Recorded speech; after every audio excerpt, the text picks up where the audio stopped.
Bonjour, dans cette vidéo, nous allons voir concrètement comment déterminer si deux événements sont indépendants.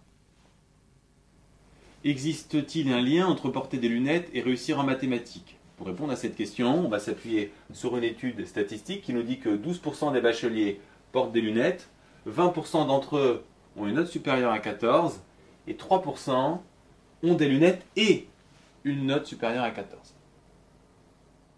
Pour répondre à cette question, on va utiliser notre test d'indépendance. Il nous faut donc des lettres. On va nommer les événements avoir des lunettes L et avoir une bonne note, on va le noter B.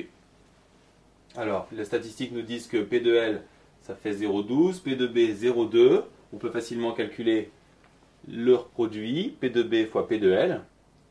Et si on le compare à P de B inter L, P de B inter L, c'est ceux qui ont à la fois des lunettes et une bonne note.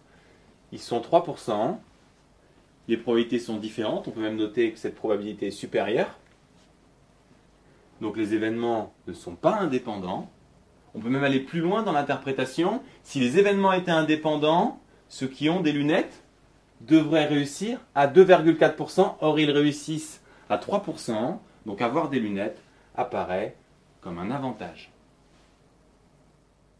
Alors maintenant, inutile de courir chercher des lunettes. Ce résultat s'explique sociologiquement. Prenez un petit garçon qui a des lunettes. Ses parents vont être un peu réticents à lui faire pratiquer des sports de contact, vont l'encourager plutôt vers des activités calmes, comme les mathématiques, ce qui explique et permet de comprendre ce résultat.